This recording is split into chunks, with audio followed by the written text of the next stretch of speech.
जय श्री राम भक्तों, वीडियो को पूरा देखना और लाइक सब्सक्राइब कमेंट जरूर करना। जय श्री राम। वीडियो को चलो स्टार्ट करते हैं। भगवान की मर्जी से धर्म बढ़ता है, और सच बताएं भगवान की मर्जी से ही अधर्म बढ़ता है। जब अधर्म बढ़ता है तब भगवान आकर के अधर्म को मारकर और धर्म की स्थापना करके समाज को ये मैसेज देते हैं कि अधर्म भी एक रास्ता है और धर्म भी एक रास्ता है। लेकिन आपको ये मैसेज भगवान देते हैं कि आप अधर्म से मत चलिएगा। भाई रास्ते तो दो ही हैं, तीसरा कोई रास्ता नहीं है। एक रास्ता है राम का और एक रास्ता है रावण का। बोलो हाँ। एक रास्ता है अर्जुन का, एक रास्ता है दुर्योधन का। या तो अर्जुन वाले रास्ते पे आप चलिए या तो दुर्योधन वाले, या तो राम वाले रास्ते पर चलिए या तो रावण वाले, या कृष्ण वाले रास्ते पर चलिए या कंस वाले, या प्रहलाद वाले रास्ते पर चलिए या हिरण्यकश्यपु वाले।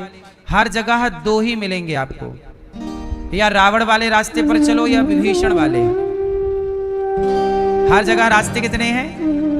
जोर से, ये दो रास्ते हैं। और ये दो रास्तों में अब परिणाम पर विचार करिए कि सही रास्ते पर चलोगे तो परिणाम अच्छा होगा, और बुरे रास्ते पर चलोगे तो परिणाम भी बुरा होगा। तो बुरा क्यों करना है? हर व्यक्ति को अच्छे रास्ते पर ही चलना चाहिए। किसी भी हाल में बुरे रास्ते का सहारा नहीं लेना चाहिए। अच्छा, वेद व्यास जी ने 17 पुराण लिखे।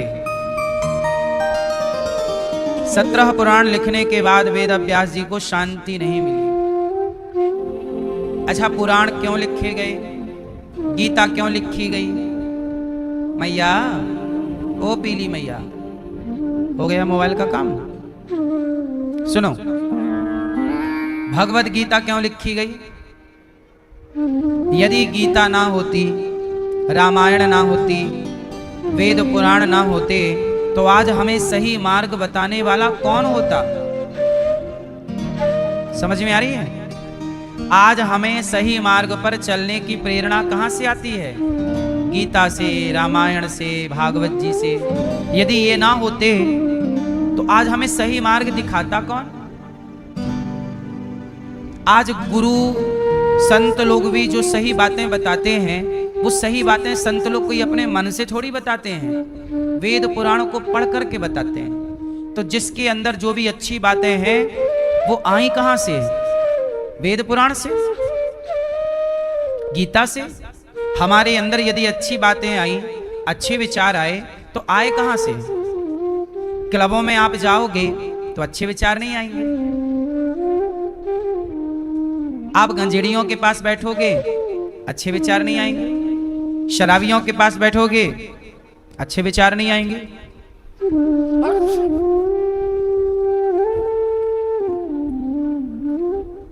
अच्छे विचार कहां आएंगे? अच्छा, संत लोग कहां बैठते हैं? संत लोग वेद पुराणों के पास बैठते हैं। संत लोग पढ़ते रहते हैं। गीता ली, पढ़ते रहे, गीता लेके पढ़ते रहो, रामायण पढ़ते रहो, अच्छी चीजें पढ़ते रहो, अच्छे विचार आते रहेंगे। संतों को अच्छी बातें कौन बताता है? हम आपको जो भी बातें बताते हैं, हमारी बताई हुई बातें आपको अच्छी लगती हैं कि नहीं? ये सारी बातें हमारे अंदर कहां से आती हैं? देखो, जबकि हम देख करके नहीं बताते। नहीं, अब जैसे न्यूज चैनल वाले हैं, पत्रकार न्यूज पढ़ते हैं, वो न्यूज देख करके पढ़ते हैं। उनके पास कैमरे के पास एक छोटी सी टीवी जैसा होता है, उसमें लिखा रहता है, वो पढ़ते रहते हैं। कोई भी न्यूज सुनाने वाला वो देख के न्यूज पढ़ता है। किससे पढ़ता है? देख करके। बोलो हाँ। लेकिन हम आपको देखो 3 घंटे आपके चेहरे को पढ़ पढ़ के कि आप क्या सुनना चाहते हैं, आपके लिए कौन सा ज्ञान बेहतर है, आपके हित में कौन सी बात है, वो बात हम बताते हैं और सालों से आपको बताते चले आ रहे हैं। ये सारी चीजें हमें कहां से मिलती हैं? जितने भी संत आपको कोई अच्छी बातें बता रहे हैं, तो ये अच्छी बातें उन संतों को कहाँ से मिली? ये सारी बातें हमारे पुराणों में, वेदों में सब कुछ लिखा है। ऐसा कुछ छोड़ा ही नहीं हमारे वेद व्यास जी ने और हमारे ऋषि मुनियों ने जो लिखा ना हो। सब कुछ लिखा हुआ है। आप लोगों ने गलती क्या की कि आप लोगों ने पढ़ना छोड़ दिया। आप लोगों ने क्या छोड़ दिया? हमारा भारत पढ़ने वाला भारत था, अब हमारा भारत इंस्टाग्राम वाला भारत बनता चला जा रहा, रील वाला भारत बनता चला जा रहा। अमेरिका में आज भी पता है ज्यादा लोग कहाँ होते हैं? लाइब्रेरी में पढ़ने के लिए। आज भी विदेशी लोग पढ़ते ज्यादा हैं, वो पढ़ते हैं, हम लोग रील चलाते हैं। वो लोग गेम बनाते हैं, भारत के बच्चे गेम खेलते हैं। आप लोग जो मोबाइल पे गेम खेलते हो, आप खेलते हो, लेकिन चाइना के बच्चे, अमेरिका के लोग वो गेम खेलते नहीं है, वो गेम डेवलप करते हैं, गेम बनाते हैं और आप खेलते हैं। तो खेलने वाला बड़ा कि बनाने वाला बड़ा? हमारी कमी ये है, हमने रिसर्च करनी छोड़ दी, पढ़ना छोड़ दिया। आप आज सनातन का ज्ञान आपके पास कितना है, सनातन का ज्ञान आपके बच्चों के पास कितना है, आप खुद जानते हैं। इसलिए कहता हूं, खेलना जरूरी है, मोबाइल चलाना भी थोड़ा जरूरी है, घर के काम बहुत जरूरी हैं, पैसे कमाना बहुत जरूरी है, पर इन सबसे अधिक जरूरी है आपका थोड़ा सा पढ़ना। और केवल बच्चे ही ना पढ़ें, बड़ों को भी पढ़ना चाहिए। गीता प्रेस गोरखपुर से एक पुस्तक निकलती है, कल्याण। क्या निकलती है? क्या नाम है उस पुस्तक का? कल्याण। वो कल्याण आप सबको पढ़नी चाहिए। आपको सनातन का बोध कहां से होगा? घर में रामचरितमानस ले आओ, पढ़ते रहा करो। वेद व्यास जी ने 17 पुराण लिखे, पर मन अशांत अशांत। तब नारद जी आए, नारायण नारायण। अरे महाराज, आप बहुत उदास हो, इतने पुराण लिखने के बाद भी आप चिंतित हैं, क्या हुआ? तब व्यास जी ने कहा कि मैंने 17 पुराण लिख दिए, पर शांति नहीं है। कहा कि अभी तक आपने भागवत की रचना नहीं की। जब भागवत जी की रचना वेद व्यास जी ने शुरू की, अपार शांति मिल गई। नारद जी बोले, मैं दासी पुत्र था, भगवत कृपा से ब्रह्मा जी का पुत्र मानस पुत्र हो गया, कृपा से। इसलिए वेद व्यास जी ने भागवत की शुरुआत कहां से की? महाभारत के युद्ध से। युद्ध हुआ हमारे देश में, भाइयों का युद्ध हुआ। 2 भाइयों के युद्ध को कहते हैं महाभारत। 2 भाइयों के युद्ध को क्या कहते हैं? अच्छा, महाभारत क्यों हुआ? बताओ क्यों हुआ? आप महाभारत का युद्ध क्यों हुआ? आप बताओ भैया, क्यों हुआ? ये लाल मैया बताएंगी, चश्मा वाली। महाभारत का युद्ध क्यों हुआ? बताओ मेरी माँ।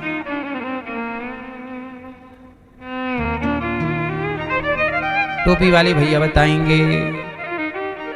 हैं? द्रौपदी के कारण हैं? क्यों? द्रौपदी ने क्या गलती की थी? हैं? हैं? थोड़ा जोर से। अंधों का अंधा बोला था ऐसा?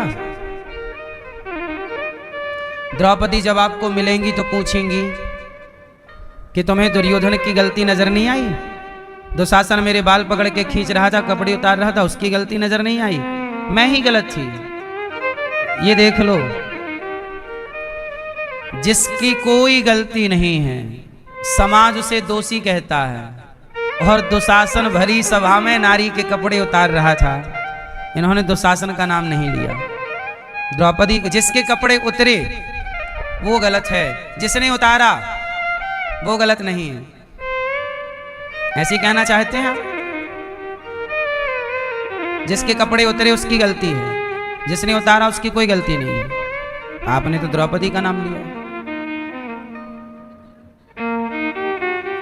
द्रौपदी ने बोला ही नहीं था कि अंधों के अंधे होते हैं। ये तो टीवी वालों ने, सीरियल वालों ने दिखाया है, महाभारत में कहीं लिखा नहीं है। चलो, और बोला तो नहीं है, पर थोड़ी देर के लिए मान लो कि द्रौपदी ने बोला कि अंधों के अंधे, तो इतना बोलने से ये नहीं कि तुम समाज में नंगा कर दो। क्यों? यदि कोई अपशब्द बोल दे आपको, तो क्या भरी सभा में से नंगा करेंगे, कपड़े उतारेंगे? क्या ये धर्म है? फिर तो गलती द्रौपदी की है कि दुशासन की, दुर्योधन की? और मैंने सवाल ये पूछा है कि महाभारत का युद्ध क्यों हुआ? सवाल ये है, किसके कारण हुआ? अभी ये सवाल नहीं है। जब मैं ये पूछूंगा कि महाभारत का युद्ध किसके कारण हुआ, तब आप फिर नाम बताइए कि इसकी गलती से इसकी।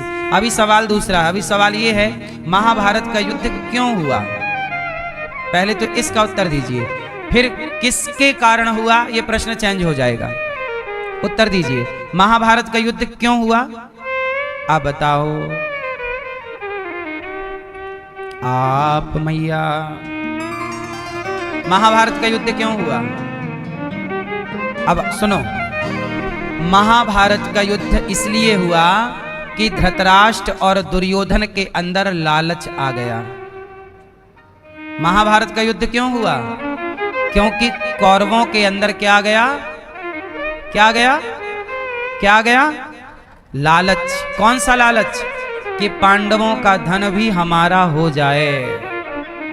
जब आपके अंदर लालच आता है, कई बार आपको भी तो लालच आता है कि भाई का धन हमारा हो जाए, ये पड़ोसी का धन हमारा हो जाए, ये इसका खेत हमारा हो जाए।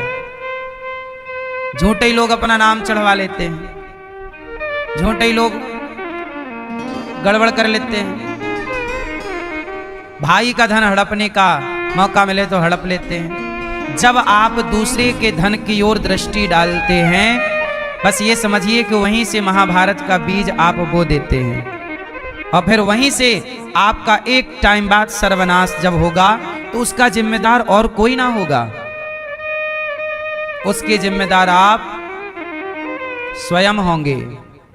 इसलिए कहता हूं, जो आपका है उसे आप लीजिए, जो दूसरों का है उसकी ओर दृष्टि ना डालिए। दूसरे के धन की ओर, दूसरे की स्त्री की ओर मत देखो। दुर्योधन ने देखा पांडवों के धन की ओर, नाश हो गया। रावण ने देखा राम की स्त्री की ओर, नाश हो गया। ना धन की ओर देखो, ना स्त्री की ओर देखो, देखोगे नाश होगा। अच्छा ये बताओ, पाप बोलो, पाप बोलो, पाप जोर से, पाप। ये बताओ, पाप का बाप कौन है? पाप के पिताजी का नाम भैया बताएंगे, तीनों भैया बताएंगे, नौजवान दोस्त। पाप के पिताजी का नाम बताइए, आप बताओ।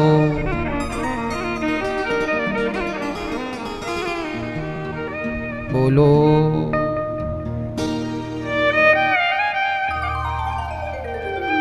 हैं?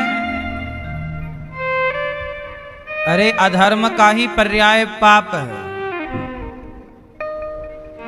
हम पाप के पिताजी का नाम पूछ रहे हैं, ये पाप का पर्यायवाची बता रहे हैं। ए छोरी, तुम बताओ, बताओ बेटा, पाप के पिताजी का नाम बताओ। पाप का बाप कौन है? हाँ तुम हो, नाम बताओ, नाम है? कौन? चाचा जी हैं? भैया से पूछो, बगल वाले से। हाँ, आपने भी सही बताया, लालच, लोभ। पाप के बाप का नाम है लोभ। पाप का बाप कौन? जोर से। यदि लोभ है तो ही लोग पाप करते हैं, यदि लोभ नहीं होगा तो कोई भी पाप, हर पाप के पीछे कोई ना कोई लोभ होता है, कोई चाह होती है, कोई इच्छा होती है। यदि ये लोभ समाप्त हो जाए तो आप पाप क्यों करेंगे? आज संसार में लोभ बढ़ गया है, कलयुग आता है लोभ बढ़ा देता है, और जहां लोभ बढ़ा वहां पाप बढ़ गया। सतयुग आया, लोभ कम हो गया, पाप खत्म। इतना खेल है, यूं बटन घूमती है। लोभ की बटन हाई कर दी, 5 पे पंखा कर दिया, तेज घूम रहा है, तो लोभ 5 पे कर दिया। अब लोभ, आज का लोभ कितना है? कुछ स्त्रियों को पराये पुरुष का लोभ है, और उसके चक्कर में नहीं पति को छोड़ के पराये के संग भाग गई, ये पाप तो हुआ। अब जब लोभ पराये का करोगी तो फिर वो पाप में तब्दील होगा। अब आदमियों को भी, कुछ आदमियों को पराई औरत का लोभ होता है, अपनी वाली को छोड़ के पराये के चक्कर में। अब नहीं, वो एक सिया नाम की लड़की थी, उसको एक पराये आदमी का लोभ था तो अपने वाले को धक्का मार दिया, तो लोभ के कारण ना उससे पाप हुआ। वो ड्रम वाला केस भी एक पराये के लोभ में ही ना वो अपने वाले को पैक कर दी ड्रम में। मतलब कहीं भी पाप होगा उसकी वजह क्या होगी? लोभ। इसलिए कहता हूं अपने अंदर के लोभ को समाप्त कीजिए, कम कीजिए। लोभ करिए। अच्छा, लोभ सही है कि गलत है? उत्तर दीजिए जोर से। लोभ गलत नहीं है। लोभ गलत होता तो भगवान क्यों बनाते? लोभ सही है, पर कब सही है? उचित मात्रा में हर चीज सही है। नमक दाल में अच्छा लगता है, लेकिन अच्छा लगता है तो चलो 1 किलो डाल दो। जो नमक स्वाद बनाता है वही नमक स्वाद बिगाड़ भी देता है। सही है गलत है? इसलिए नमक भी एक मात्रा से पड़ेगा। दाल में नमक कितना डालोगे? एक उचित मात्रा से। यदि मात्रा से अधिक गया तो वह स्वाद बनाएगा नहीं, वो स्वाद। ऐसे ही लोभ सही है, पर कितना? जैसे लोभ क्या होना चाहिए कि मैं 11 माला आज जपा था, अब मैं कल मैं 15 माला जपूंगा। तो लोभ होना चाहिए भगवान को पाने का। मैं वृंदावन का दर्शन करने जाऊंगा या जाऊंगी, मुझे भगवान से मिलने का लालच है, लोभ है। बार बार वृंदावन आने का लोभ है। मुझे लोभ है कि मैं बार बार भूखे को रोटी, कल तो खिलाया था भूखे को और आज भी खिलाऊं, है ना? तो मुझे भी तो लोभ है। गौरी गोपाल में सबको भोजन मिल रहा है, मैं तो चाहता हूं कि आज 25,000 लोग आए तो कल 50,000 लोग प्रसाद पाएं। तो लोभ अच्छी चीजों का हो तो आपका लोभ सही है। जैसे आपके अंदर लोभ होना चाहिए कि मैं अपने माँ के पांव दबाऊंगा, मैं अपने पिता के लिए, एक पिताजी के लिए घर खरीद के पिताजी को गिफ्ट करूंगा। अपने लोभ होना चाहिए सही। सही लो, मैं पढ़ूंगा, मुझे पढ़ना है, मुझे ये पुस्तक भी पढ़नी चाहिए, मैं ये भी पढ़ लूं, मैं ये भी डिग्री पा लूं, ये लो, मैं ये भी काम कर लूं, ये भी काम। ये लोभ, सही लोभ। पर लोभ सही तो अच्छा होगा, पर लोभ तब बुरा हो जाता है जब आप कहते हैं कि भाई का धन भी मेरा हो जाए। जब आप कहते हैं कि भाई का धन भी, जब आप लोभ भाई के धन को हड़पने का करते हैं, जब लोभ पराई स्त्री को प्राप्त करने का करते हैं, तब वो लोभ आपके नाश का कारण बन जाता है।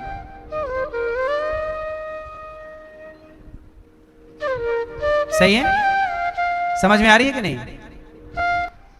इसलिए लोभ बुरा नहीं है, सही लोभ करो तो अच्छा है। समाज की सेवा का लोभ करो, भगवान के नाम जपने का लोभ करो, तीर्थ यात्रा करने का लोभ करो, सब सही है। माँ बाप की सेवा करने का लोभ करो, अच्छा है। परंतु पराये धन को हड़पने का लोभ करोगे तो लोभ क्या कराएगा आपसे? जोर से। लोभ से क्या उत्पन्न होगा? भाई लोभ है पिताजी, तो पिता से पुत्र उत्पन्न होगा, तो लोभ के पुत्र क्या हुआ? हाँ, पाप। लोभ के पुत्र का नाम क्या है?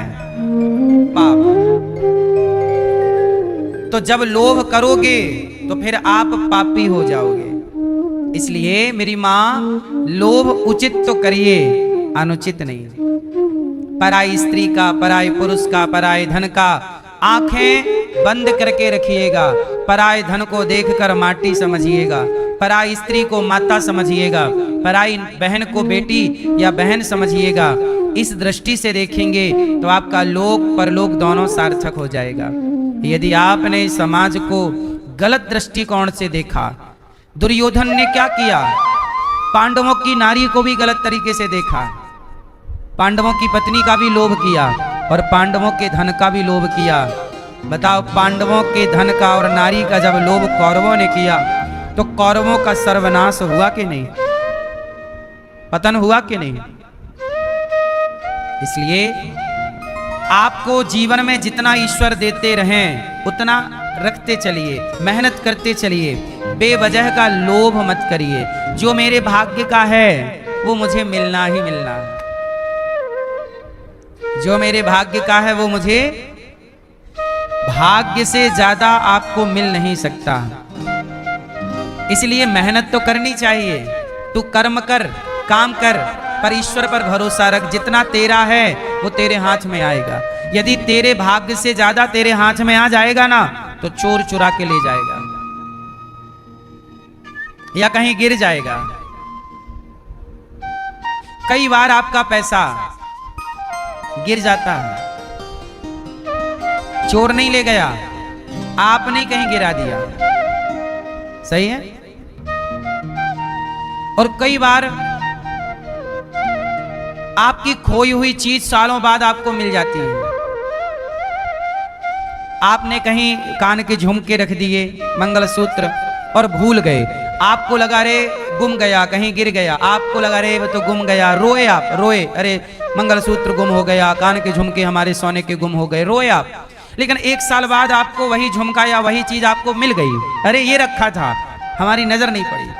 तो जो आपका है वो कहीं नहीं जाएगा, जो आपकी मेहनत का है उसे चोर नहीं चुरा सकता। और जो आपके भाग्य से ज्यादा आ जाए, गलत तरीके से आपने पा लिया, आ जाए, चला जाएगा। इसलिए जीवन में संतुष्ट रहना चाहिए, प्रसन्न रहना चाहिए। हर हाल में जितना ईश्वर दे रहे हैं वो मेरे भाग्य का मुझे मिलेगा। एक क्या हुआ, एक आदमी था, वो नौकरी करता था, बहुत ईमानदार नौकरी करता।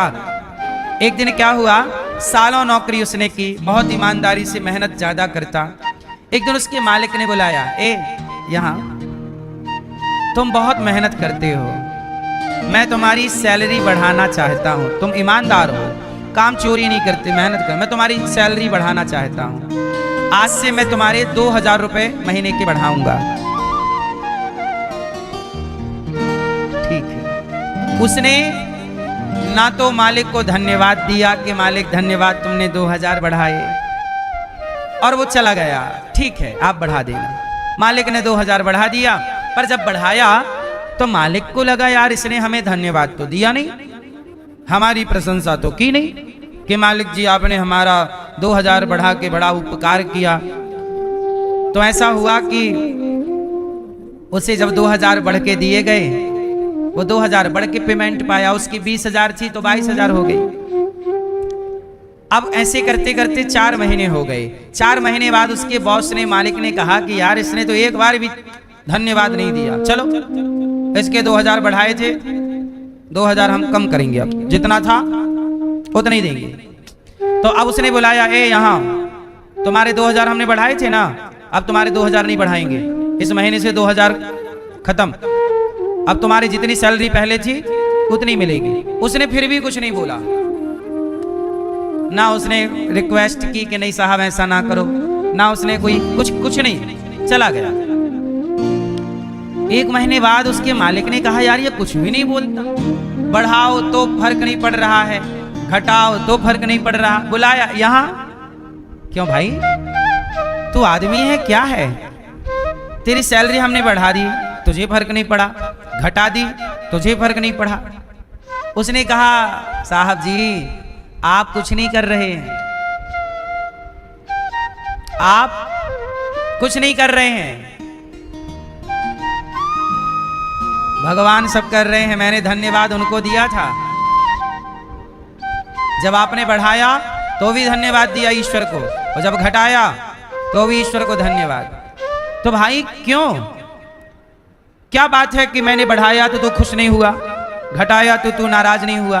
तब कहा कि सुनो, ना तो आपने बढ़ाया ना तो आपने घटाया। अच्छा ये बताओ, मेरे परिवार को भेजा किसने है, मुझे भेजा किसने है? कहा भगवान ने। तो उस आदमी ने कहा कि सुनो, मेरे घर में 3 लोग थे, मैं, मेरी माँ और मेरी पत्नी। हम घर में कितने लोग थे? मैं, मेरी माँ और मेरी पत्नी। हम तीनों का गुजारा अच्छे से हो रहा है 20,000 में। कितने में गुजारा हो रहा है? तो हमें कोई शिकायत नहीं, आप 20,000 दे रहे हैं, बहुत है। हम 20,000 में अपना बढ़िया खा पी लेते हैं और थोड़ा सा बचा भी लेते हैं। परंतु जब आपने मेरी पेमेंट 22,000 कर दी, तो जानते हैं उसी दिन, जिस दिन आपने पेमेंट बढ़ाई, उसी दिन मेरी पत्नी के एक बेटी हुई। मतलब मैं पिता बन गया, मेरे घर एक नया मेहमान आया, मेरी बेटी आई। और जब बेटी आई तो बेटी का अपना खर्चा बढ़ गया। बच्चे हुए तो क्या बढ़ा? खर्चा बढ़ा। और जब खर्चा बढ़ा तो चिंता किसको हुई? बोलो, चिंता भगवान को। जब खर्चा बढ़ा तो भगवान ने आपको प्रेरणा की और 20 का 22 करा दिया आपसे। खेल वो रच रहा था और आपको लग रहा था कि आप कर रहे हैं। मेरे घर मेहमान आया ना, तो उसका खर्चा ज्यादा लगा, तो भगवान को चिंता हुई कि यार 20 में इसका गुजारा, तो 22 करा दिया। अच्छा चल 22 कर दिया, पर अब तो मैंने 20 कर दिया, अब बोला नहीं, आपने जिस दिन मेरा 20 किया उसी दिन मेरी दादी टपक गई। मेरी माँ, उस बच्ची की दादी मतलब मेरी माँ, अब माँ चली गई तो माँ का खर्चा बच गया। और जब माँ का खर्चा बचा तो हम फिर 3 के 3 रह गए। पहले भी 3 थे, मैं, मेरी पत्नी, मेरी माँ। अब माँ चली गई तो मैं, मेरी पत्नी और मेरी बेटी। अब भी हम, और पहले भी हम 3 थे, तो 3 का हिसाब 20,000 से हो रहा था। वो जब तक एक मेहमान बढ़ा तब तक आपने 22 किया, और जब माँ चली गई तो आपने फिर 20 कर दिया। तो आप कुछ नहीं कर रहे हैं, भगवान आपसे करवा रहे हैं कि चलो भाई इसको दे, इसको जरूरत है। कई बार आप इस बात का घमंड पाल लेते हैं कि मैं कर रहा हूं तेरा, मैं कर रहा हूं, तू कुछ नहीं करता।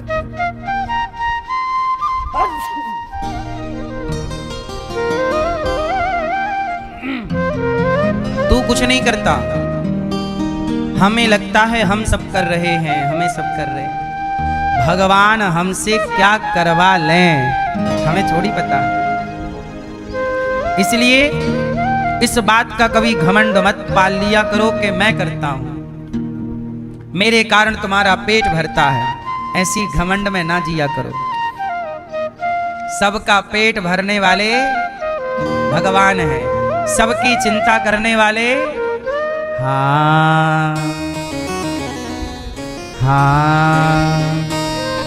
अजगर करे न चाकरी, पंछी करे न काम,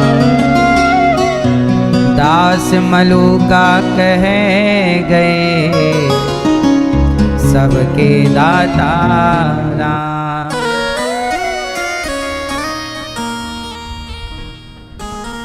इसलिए कहता हूं जीवन में संतुष्ट रहिए और किसी की ओर ना देखिए, भगवान की ओर देखिए। जो आपको भगवान दे सकते हैं वो इस धरती में कोई आपको नहीं दे सकता।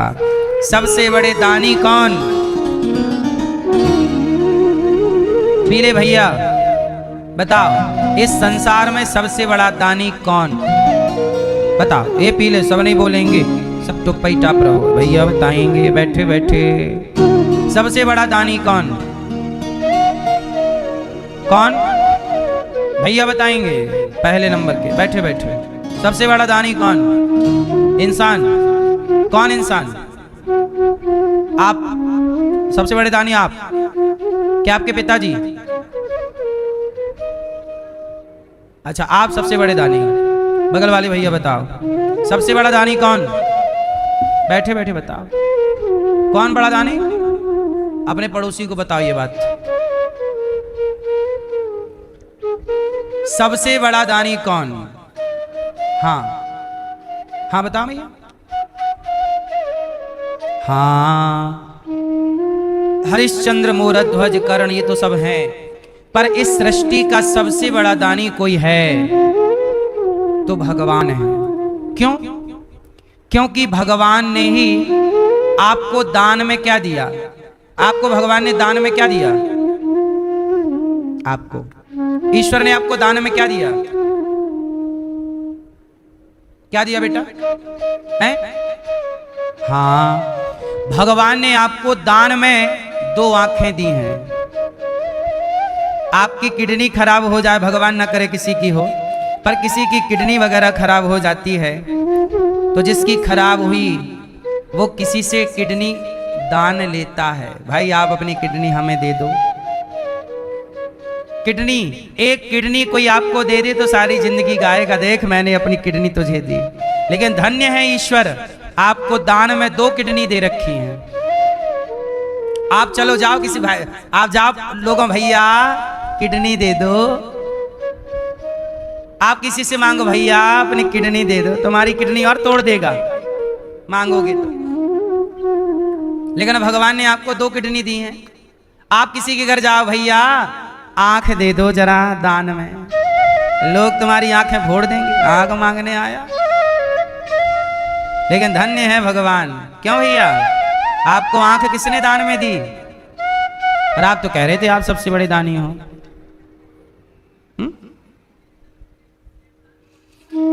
आपको पांव किसने दान दिए? जोर से। और हाथ किसने दिए? और ये सुंदर सी वाणी, बोलो राधे राधे। कितना अच्छा बोलते हैं आप लोग, आपकी वाणी कितनी मधुर है। जितना अच्छा आप बोलते हैं ना, सारी जिंदगी में कुत्ता इतना अच्छा नहीं बोल पाता, बिल्ली नहीं बोल पाती। बिल्ली बेचारी बस एक ही बात बोलती रहती है, म्याऊं म्याऊं म्याऊं बस, और आप सब कुछ बोल लेते हैं। तो आपको ईश्वर ने ये वाणी दान में दी है, नहीं दी? भगवान सबसे बड़े क्या हैं? जोर से। दाता एक राम, भिखारी सारी दुनिया, राम एक देवता, पुजारी सारी। दाता एक राम, देनहार कोई और है, भेजत है दिन रैन। देनहार कोई और है, सबसे बड़े दानी भगवान हैं। आपका अंगूठा दिखाओ, ये किसने दिया है दान में? ये ठेंगा है, ये किसने दिया आपको?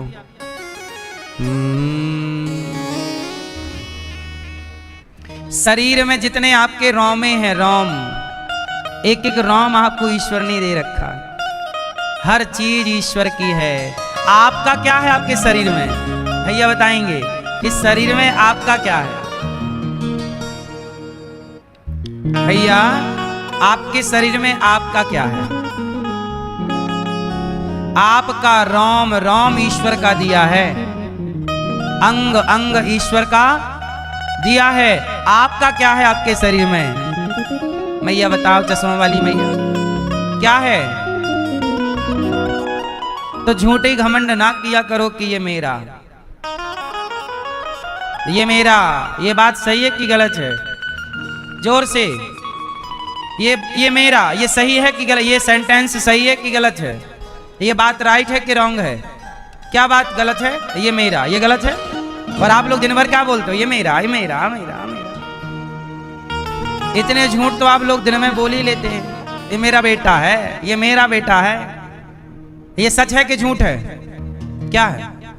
हैं? सच है? ये बेटा मेरा है, ये सच है झूठ है? आपके शरीर में जब आपका कुछ नहीं है तो बेटा आपका कैसे हुआ? समझाओ जरा हमें मैया।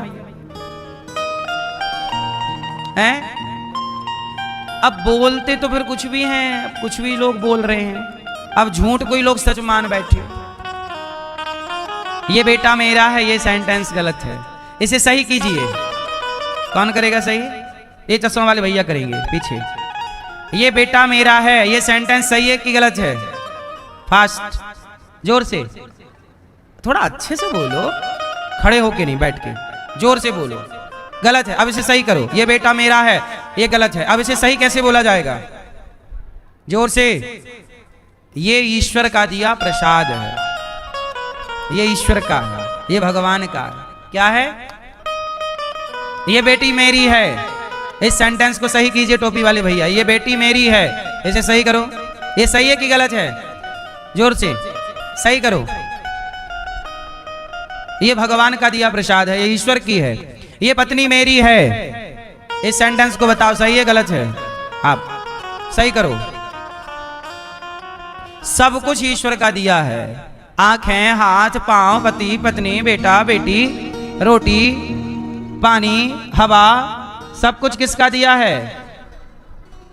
आप लोग हैं दावा ठोकने लग जाते हैं, मेरा, मैं इसका बाप, मैं इसकी मां। झूठे ही बाप बने घूम रहे हैं, झूठे ही मां बने घूम रहे हैं। सबके माता पिता त्वमेव माता च पिता त्वमेव, त्वमेव बंधुश्च सखा त्वमेव। सब कुछ भगवान है, इसी का नाम भक्ति है। जब आप ये मान लेंगे कि मैं कुछ नहीं, मेरे में मेरा कुछ नहीं, सब ईश्वर का है, जिस दिन ये आप मान लेंगे और सब ईश्वर को समर्पण कर देंगे, हर पग पग में परमात्मा का चिंतन, यही भक्ति की चरम सीमा है। यही है भजन।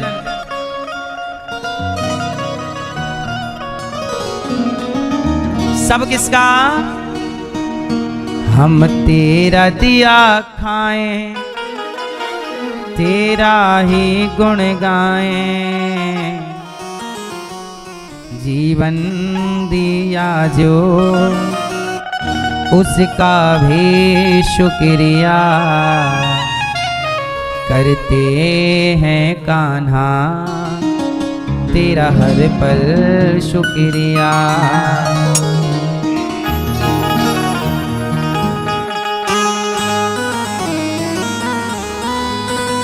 हाँ, करते हैं कान्हा तेरा हर पल शुक्रिया। क्या करेंगे ईश्वर का? धन्यवाद, शुक्रिया, शुक्रिया, शुक्रिया, जो भी कुछ तुमने दिया, शुक्रिया, शुक्रिया, जो भी कुछ तुमने दिया। करते हैं कान्हा तेरा हर पल शुक्रिया, खुशियाँ जो दी हैं उसका भी शुक्रिया।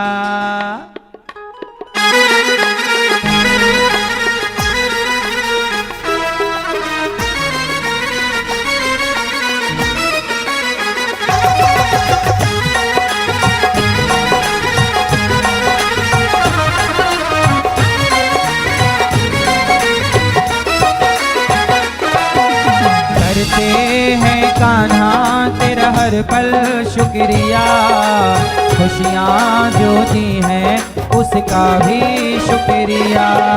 करते हैं कान्हा तेरा हर पल शुक्रिया, खुशियाँ जो दी हैं उसका भी शुक्रिया। करते हैं कान्हा तेरा हर पल शुक्रिया, खुशियाँ जो दी हैं उसका भी शुक्रिया। करते हैं कान्हा तेरा हर पल शुक्रिया, खुशियाँ जो दी है उसका भी शुक्रिया। हम तेरा दिया खाएं। आप किसका दिया खाती हो मेरी माँ? आप किसका खाती हो? ये मैया किसका खाती हो आप? हम तेरा दिया खाएं, तेरा ही गुण गाएं। हम तेरा दिया खाएं, तेरा ही गुण गाएं। जीवन दिया जो उसका भी शुक्रिया, करते हैं कान्हा तेरा हर पल शुक्रिया। करते हैं कान्हा तेरा हर पल शुक्रिया,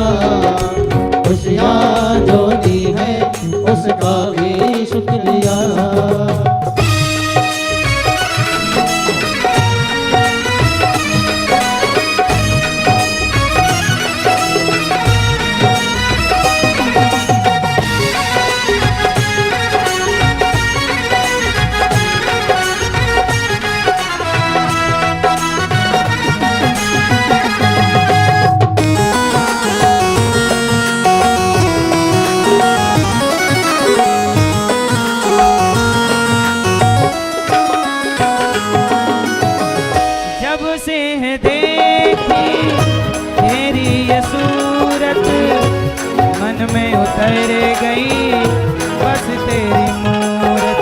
दिल में उतर गई बस तेरी मूरत, दिल में उतर गई बस तेरी मूरत। जब से है देखी तेरी ये सूरत, दिल में उतर गई बस तेरी मूरत। दिल में उतर गई बस तेरी मूरत, दिल में उतर गई बस तेरी मूरत। तेरा दर्शन मुझे मिला मुरझाया फूल खिला, तेरा दर्शन मुझे मिला मुरझाया फूल खिला। नजरें जो दी हैं उसका भी शुक्रिया, करते हैं कान्हा तेरा हर पल शुक्रिया।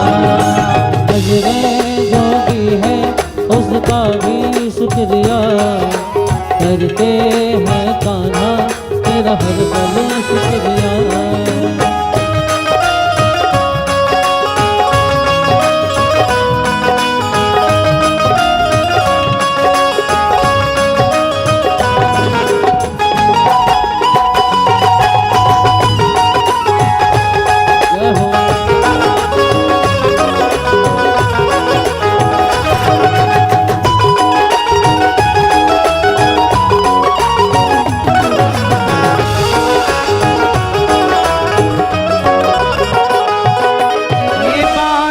मुख पे ये करुणा भरी आंखें, बांसुरी मुख पे ये करुणा भरी आंखें। इन्हें देख कर जी रहे हैं सभी, इन्हें देख कर जी रहे हैं सभी। ये बांसुरी मुख पे ये करुणा भरी आंखें, ये बांसुरी मुख पे ये करुणा भरी आंखें। इन्हें देख कर जी रहे हैं सभी, इन्हें देख कर जी रहे हैं सभी।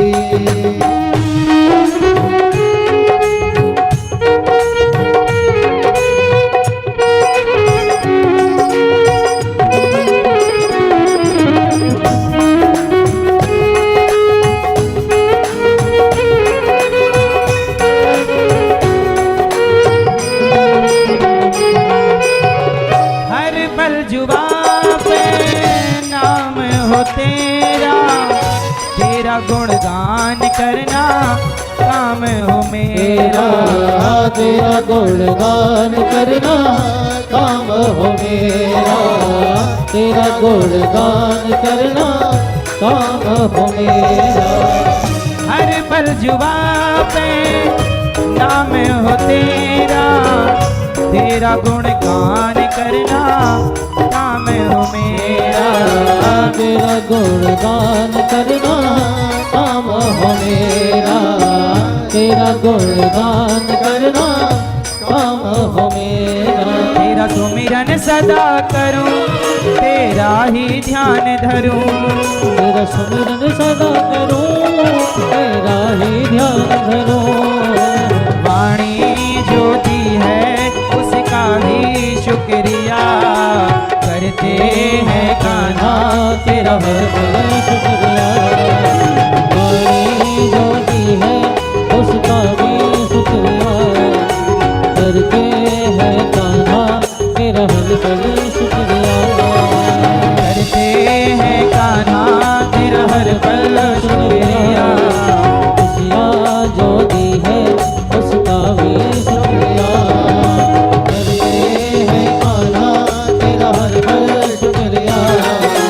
खुशियाँ जो दी है उसका भी शुक्रिया, करते हैं कान्हा तेरा हर पल शुक्रिया। खुशियाँ जो दी है उसका भी शुक्रिया, करते हैं कान्हा तेरा हर पल शुक्रिया। खुशियाँ जो दी है उसका भी शुक्रिया।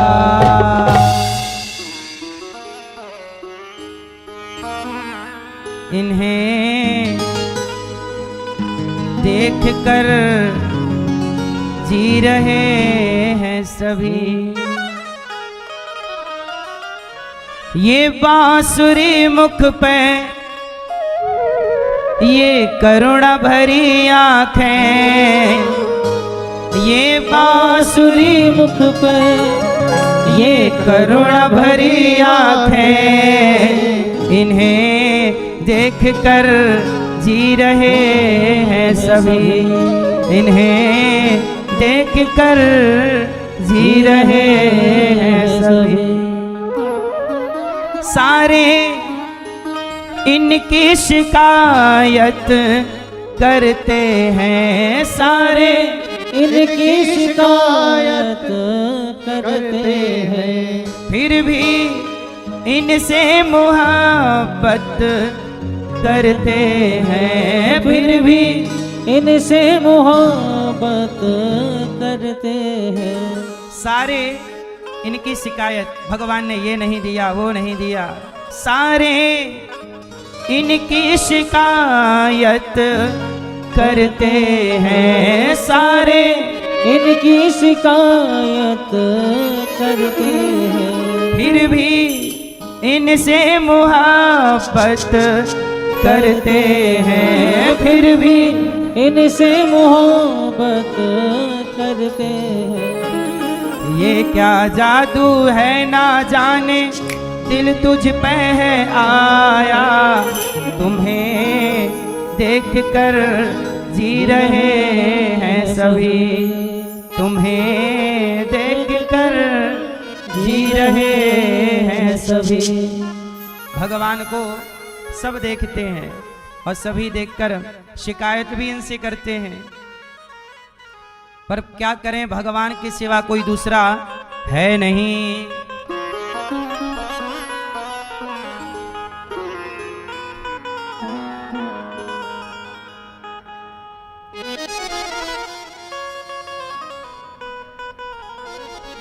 अब इसलिए कहता हूं कि जीवन में जो ईश्वर ने दिया है वही हमारा धन है, वही हमारी संपत्ति है।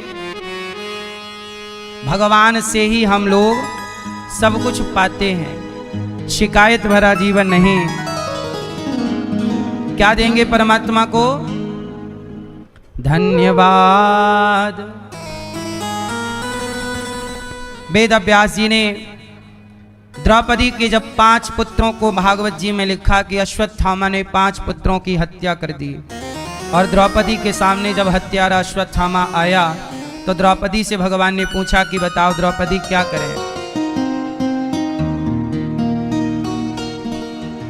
क्या करें? तब कहा कि भगवान को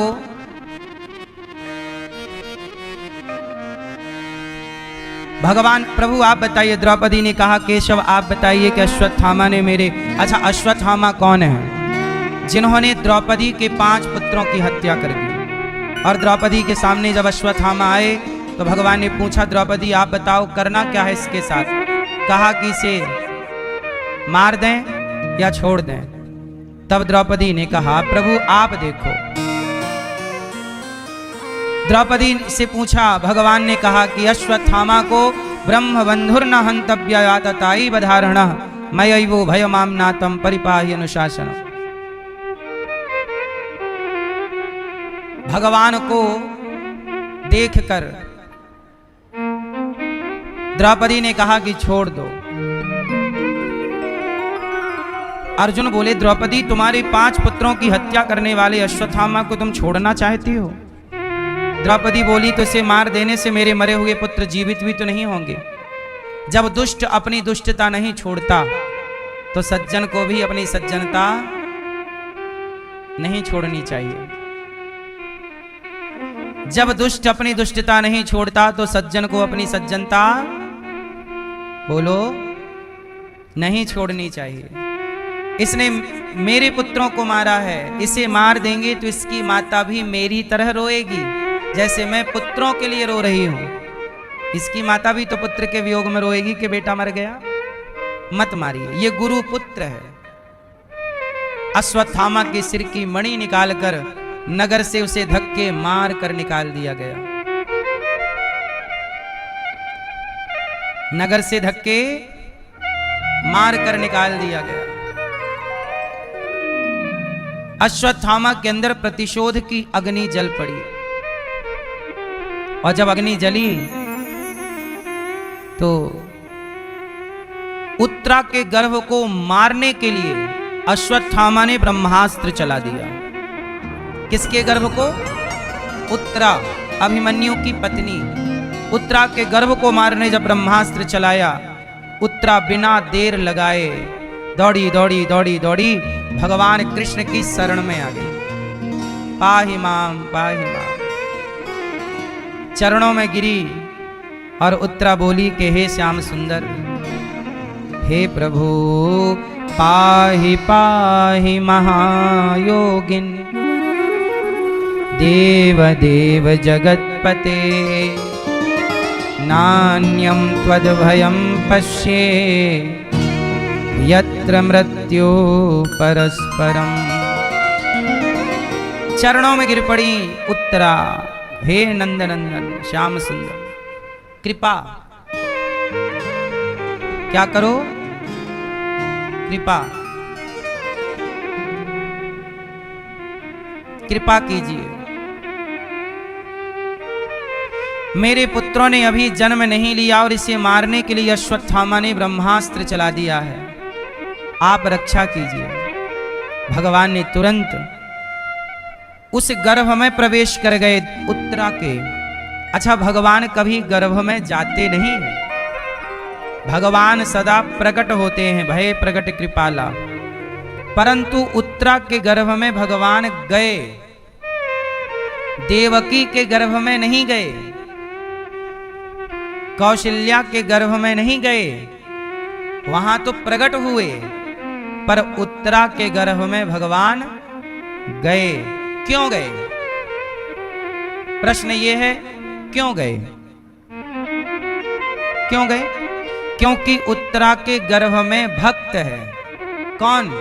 परीक्षित, जो छोटा सा अभिमन्यु का बच्चा उत्तरा के अभी गर्भ में है, उसी बच्चे का नाम बाद में पड़ेगा परीक्षित। उस बच्चे को, अच्छा परीक्षित जी बहुत बड़े भक्त हैं, तो भगवान कहते हैं कि भक्त की रक्षा के लिए मुझे माता के गर्भ में भी जाना पड़े तो मैं गर्भ में जाऊंगा। अच्छा, गर्भ को नरक कहा गया है। गर्भ क्या है? एक तरह का नरक है। क्यों? क्योंकि गर्भ में उल्टा हम और आप लटके थे और वहां मलमूत्र भरा था। वह नरक की ही एक यातना है जो 9 महीने तक हर जीव को मिलती है। आपने भी वो यातना उठाई है, मैंने भी उठाई है, क्योंकि संसार का सुख पाकर हम वो दुख भूल गए। बाकी वहां कोई सुख तो है नहीं, इतनी सी जगह में उल्टा लटका रहता है व्यक्ति। तो भगवान उस गर्भ में गए जिस गर्भ को नरक से तुलना की गई है। किसके लिए गए? मेरा भक्त है। मतलब भगवान कहते हैं कि भक्त के लिए मुझे नरक जाना पड़े तो भगवान भक्त की रक्षा करने के लिए नरक भी जाने को तैयार है। ये आशय है। और भगवान ने उत्तरा के गर्भ में जाकर उस बालक परीक्षित जी की भगवान ने रक्षा की, और रक्षा करके भगवान तुरंत वापस आए। द्रौपदी ने प्रणाम किया। अब भगवान कृष्ण जाने लग गए। कुंती बुआ हाथ जोड़कर बोली,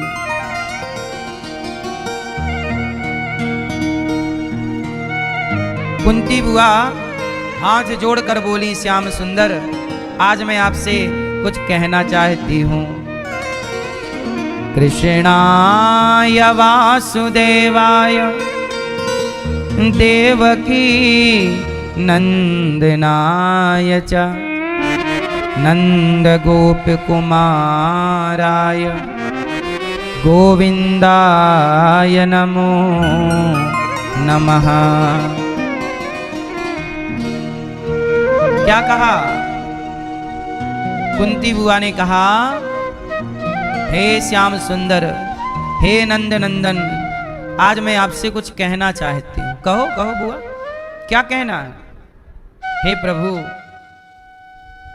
आज मैं आपसे कुछ मांग लूं? हाँ हाँ बुआ, क्या मांगना है? कुंती बुआ ने कहा, विपदा सन्तु नः शश्वत तत्र तत्र जगद्गुरो भवतो दर्शनं यत् स्यात् अपुनर्भव दर्शनम। हे श्याम सुंदर, यदि आप हमें कुछ देना चाहते हैं तो विपदा सन्तु नः शश्वत तत्र तत्र जगद्गुरो। हमें देना है तो विपत्ति, विपदा, क्या दीजिए हमें? विपत्ति दीजिए। कन्हैया बोले कि बुआ आप विपत्ति क्यों चाहती हो? कुंती बुआ बोली, श्याम सुंदर, हमारे परिवार में, हमारे जीवन में जब जब विपत्ति आई, दुख आया, संकट आया, तब तब आप हमारी रक्षा करने आए कि नहीं? हमारी द्रौपदी बहू की जब लाज दुष्ट दुशासन और दुर्योधन ने लूटनी चाहिए, तब आप आए। जब जब हमारे जीवन में संकट आया, हे केशव आप आए हैं। जब लाक्षागृह में बंद करके कौरवों ने आग लगाई, तब रक्षा करने उस आग से आप आए हैं। जब दुष्ट दुर्योधन ने वनवास के दौरान पांडवों के कुटिया पर 10,000 संतों को भेजा भोजन करने, जबकि उस समय पांडवों के पास अन्न का एक दाना नहीं था, उस समय द्रौपदी के बर्तन की एक धुले हुए पात्र की साग जब आपने पत्ता खाई और सबका पेट भर के जब आपने हमारे ऊपर आए संकट को टाला। जब जब संकट आया है, महाभारत में कितना संकट आया, आपने हर संकट से हमारे पुत्रों को बचाया। अब सारे संकट समाप्त हो गए तो डर लग रहा है कि अब आप आओगे कि नहीं। इसलिए प्रभु, हम दुख से भागना नहीं चाहते, हम दुख ही चाहते हैं, क्योंकि जब जब जीवन में दुख आता है तो आप उस दुख से बचाने के लिए चले आते हैं। जब दुखी हम होते हैं तो हमें लगता है कि हम ईश्वर के पास हैं, और जब हम सुखी हो जाते हैं तो लगता है कि हम भगवान से दूर हैं। तो हे श्याम सुंदर, हम आपसे दूर नहीं होना चाहते, आप हमें सुखी मत बनाओ, क्योंकि जब जब दुख आया आप रक्षा करने आए। अब सुखी हो गए हम, अब तो कोई दुख आएगा नहीं। जब दुख नहीं आएगा तो आप भी नहीं आओगे। तो ऐसे सुख का हम क्या करें कि जिस सुख में आपका दर्शन ही ना हो। अच्छा तो वो दुख था कि बार बार वो दुख आपका दर्शन तो करा देता था।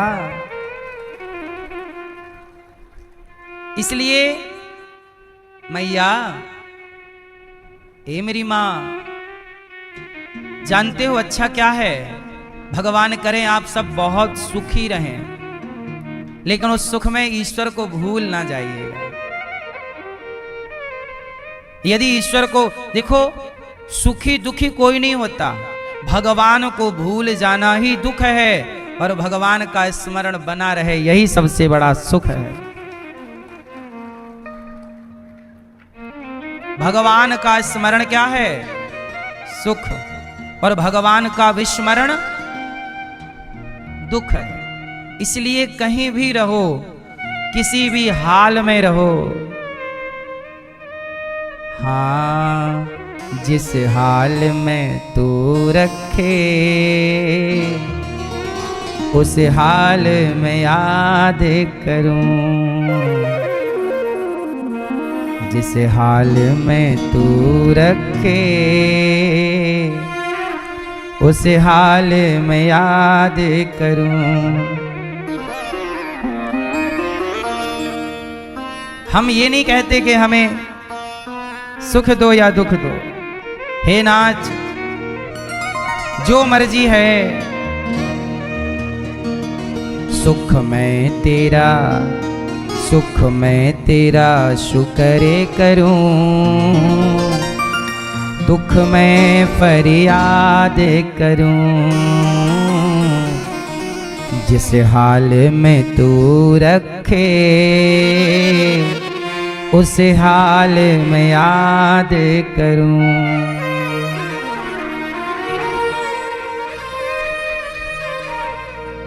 छोड़ूं मैं किसे भगवन,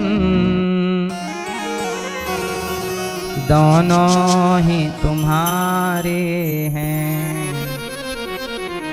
सुख भी मुझे प्यारे हैं, दुख भी हमें प्यारे हैं। छोड़ूं मैं किसे भगवन, दोनों ही तुम्हारे हैं। सुख भी हमें प्यारे हैं, दुख भी हमें प्यारे हैं।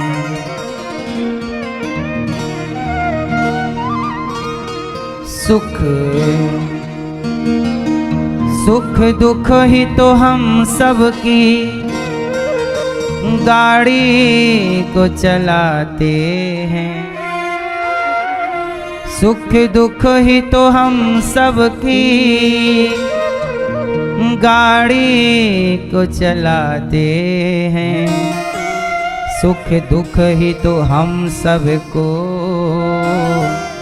इंसान बनाते हैं।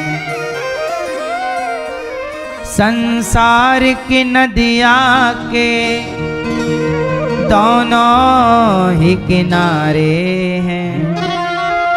छोड़ूं मैं किसे भगवन, दोनों ही तुम्हारे हैं। सुख भी भगवान का, इसलिए सुख मिले तो कहो कि प्रभु हमें सुखी देखना चाहते हैं तो खुश रहो, और दुख मिले तो कहो कि भगवान हमें दुखी देखना चाहते हैं। दोनों हाल में ईश्वर की ओर देखिए और प्रसन्न रहिए कि जैसे मेरे प्रभु रखेंगे मैं उस हाल में रहूंगा, क्योंकि मैं जिस हाल में हूं उस हाल में मुझे रखा मेरे प्रभु ने। उस हाल में किसने रखा है मुझे? तो मैं क्यों कहूं कि मैं सुखी हूं कि दुखी हूं? ना, मेरे प्रभु ने मुझे जैसे रखा है मैं वैसा हूं। छोटा बच्चा माँ का, माँ चाहे तो बच्चे को नंग धड़ंग रखे।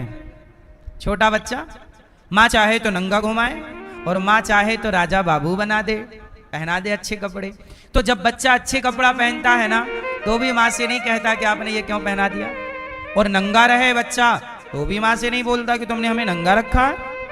अच्छा, आप छोटे से बच्चे को ना किसी मेहमान के घर ले जाओ और नंगा ले जाओ तो वो नंगा चला जाएगा, उसे नहीं लगेगा कि मैं नंगा हूं। क्यों कहेगा कि हमें ऐसे क्यों ले जा रही हो? और आप उसे बढ़िया टिप टॉप बना के ले जाओ तो भी वो ये नहीं कहेगा। वो छोटा बच्चा किसके अधीन है, किसके आश्रित है? हाँ, वो माँ की इच्छा में अपनी इच्छा रखता है, वो माँ की मर्जी में अपनी मर्जी रखता है। वो ये नहीं कहता कि तुम हमें ये पहनाओ, ये उतारो, ये करो। नहीं, माँ जैसे मैं वैसे, मेरी माँ जैसे रखेगी मैं वैसे रहूंगा। ऐसे ही है भक्त कौन है कि भगवान जैसे रखें वो वैसे खुश रहे, यही ना भगवान का भक्त है। छोटा बच्चा बिल्कुल नंग धड़ंग है तो भी खेल रहा है, तो भी खुश है। बोलो हाँ, वो शिकायत नहीं कर रहा है। फिर आप लोग शिकायत क्यों करते हो भगवान से? प्रभु आपने ऐसे क्यों रखा? महलों में रखें चाहे झोपड़ी में, मर्जी किसकी है? जिस हाल में तू रखे उस हाल में याद करूं। मैं कैसे कहूं मुझको ये दे दे या वो दे दे, जो भी तेरी मर्जी है तेरी मर्जी से वो दे दे।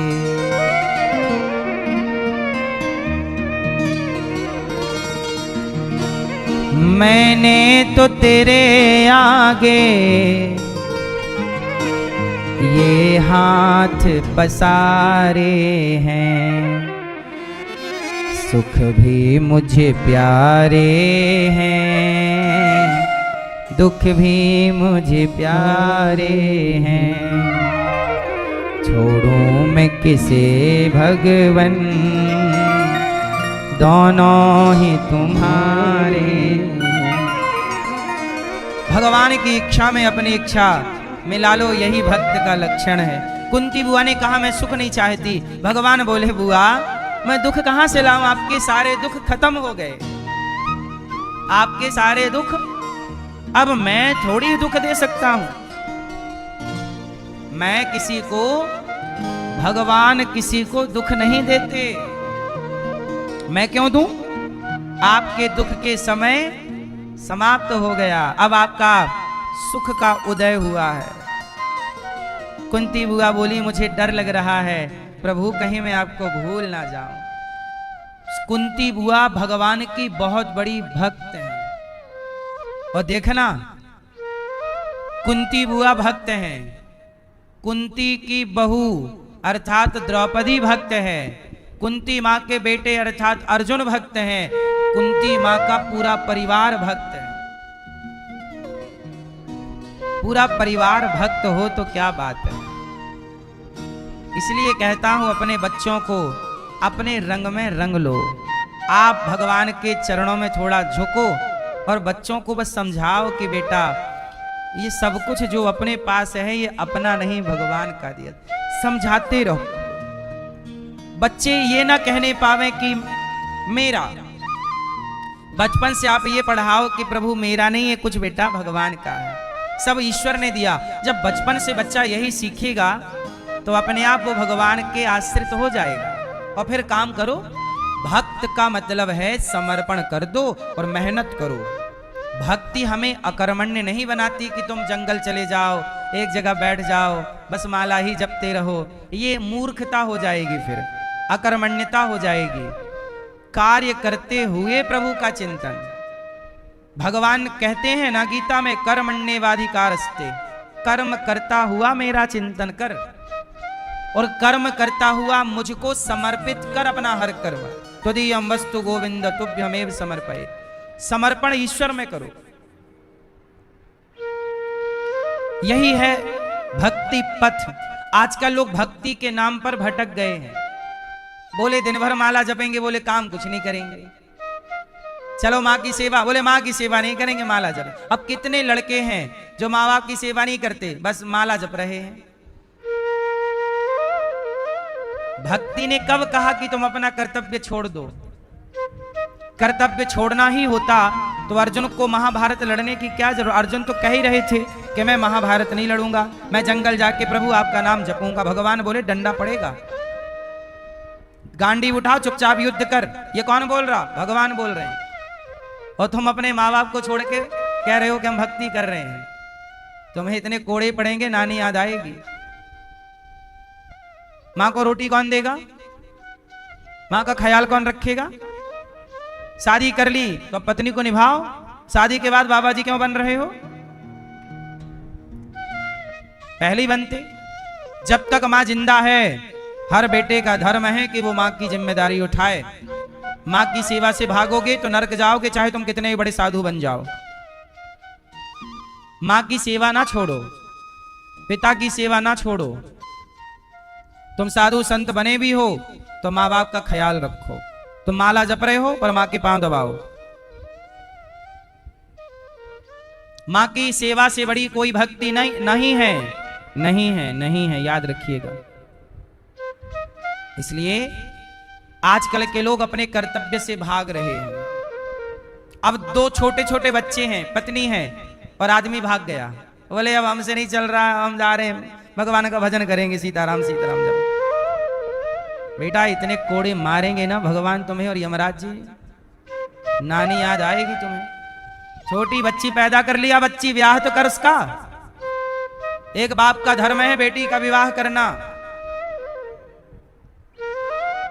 तुम्हारी छोटी बेटी है ना, छोटा बच्चा है ना, पहले उसे पढ़ाओ लिखाओ, काबिल बनाओ संस्कार देके। और जब बेटी का ब्याह हो जाए, बेटे का ब्याह हो जाए, कर्तव्य पूरे हो जाए, बच्चे तुम्हारे जिम्मेदार संस्कारी हो जाएं, फिर तुम जाओ, पूरा संसार खाली पड़ा है तुम्हारे लिए, करो भजन। और जब तक बच्चे छोटे हैं तो गृहस्थ में रह के भगवान का चिंतन करो, गृहस्थ में रह के भगवान का स्मरण बनाए रखो। सवेरे शाम भगवान नाम स्मरण करो, जाप करो। अर्जुन भाग रहे थे कर्म छोड़कर, भगवान ने डांटा तू नपुंसक मत बन। आजकल लोगों के पास ना मैया ज्ञान अधूरा है, तो अधूरे ज्ञान से अध जल गगरी छलकत जाए। तो आधे ज्ञान से ना उनका खुद का भला हो रहा है ना दूसरे का। सनातन की आज्ञा है कर्म करते हुए प्रभु का चिंतन करना है, ये मूल आज्ञा है सनातन की। एक बार दोहराओ, सनातन धर्म क्या कहता है? इसका मूल सिद्धांत है कर्म करते हुए। मेरे संग दोहराओ, कर्म करते हुए, बोलो जोर से, कर्म करते हुए, कार्य करते हुए भगवान का चिंतन करिए। कार्य कर्म करते हुए भगवान पे दृष्टि, चिंतन ईश्वर का। बैलेंस है ये। तराजू के दो पलड़े हैं, आपकी दो आंखें हैं। ए मैया, आपकी दो आंखें क्यों हैं? सेंटर में एक होती है, एक से भी गुजारा हो जाता। जिसकी एक होती है उसी का भी गुजारा हो रहा कि नहीं? बोलो मेरी माँ।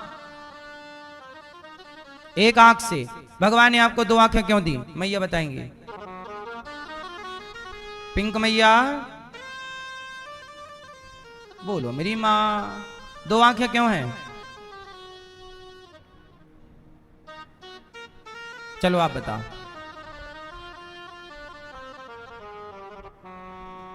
हैं? दो कान क्यों आपके? दो आंख क्यों? दो हाथ क्यों? दो पांव क्यों? जबकि आपका मुंह कितने हैं? एक मुंह है तो आंख भी एक होती है। बहुत सारी चीजें शरीर में एक एक हैं, पर बहुत सारी चीजें। अब सवाल यह है, कान भी दो, आंख भी दो, और हाथ भी दो, और पांव भी दो। तो सुनो, आंख दो क्यों है इसका उत्तर सुनो, फिर कान दो क्यों है इसका उत्तर बताऊंगा, फिर हाथ दो क्यों और पांव दो क्यों, इनके उत्तर दूंगा। सुनो, आंख दो इसलिए है कि भगवान कहते हैं एक आंख से तू जगत की तरफ देखता रहे। किसकी ओर देख? परिवार की ओर देख, व्यापार की ओर देख। परिवार, व्यापार, बिजनेस, सब कुछ एक आंख से जगत की तरफ देख, पर दूसरी आंख सदा जगन्नाथ की तरफ, भगवान की ओर। दो आंख, एक जगत की और दूसरी दो कान। एक कान से पत्नी की सुनो, पति की सुनो, परिवार की सुनो, बिजनेस की सुनो, व्यापार की सुनो, परिवार व्यापार की सुनो। एक कान सदा परिवार व्यापार में, पर दूसरा कान सदा भगवान की कथा सुनने के लिए रिजर्व रहे।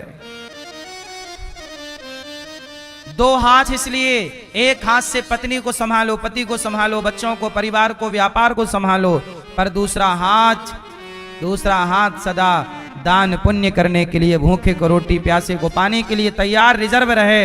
एक हाथ से बच्चों को रोटी दो, परिवार की सेवा करो। एक हाथ से व्यापार परिवार संभालो, पर दूसरे हाथ से अन्नदान। दो पांव, एक पांव से परिवार व्यापार की ओर बढ़ो, पर दूसरे पांव से वृंदावन की ओर बढ़ते रहिएगा, भगवान की ओर बढ़ते रहिएगा। सही है? बंटवारा है ये, 50-50। जितना समय पत्नी को दिए हो परिवार को, उतना भगवान को भी तो दो। ईश्वर का टैक्स नहीं चुकाओगी मेरी मां? हाँ, भगवान का टैक्स क्या है? आप पैसा कमाते हो ना, उस पैसे कमाने का सरकार 30% टैक्स ले लेती है, इनकम टैक्स। आप 100 रुपए कमाते हो तो सरकार 30 रुपए ले लेती है। सही है गलत है? 10-12 लाख तक तो सरकार ने फ्री कर रखा है, पर साल में जो लोग 15 लाख कमाते हैं ना, उनका 30% सरकार ले लेती है। 1 लाख में 30,000 सरकार का देना पड़ता है। तो जब सरकार को टैक्स देना पड़ता है, जबकि सरकारों ने टैक्स तो प्रॉपर लिया, ना तो ठीक से सड़कें, ना तो ठीक से व्यवस्थाएं आपको उस टैक्स के अकॉर्डिंग मिली नहीं, फिर भी सरकार टैक्स लेती है। ठीक है, तो जब आज की सरकार इतना टैक्स लेती है और देना ही पड़ता है, तो बताओ ईश्वर ने तो आपको जीवन दिया है, शरीर दिया है, तो उसका टैक्स नहीं चुकाओगे? अच्छा, भगवान का टैक्स क्या है?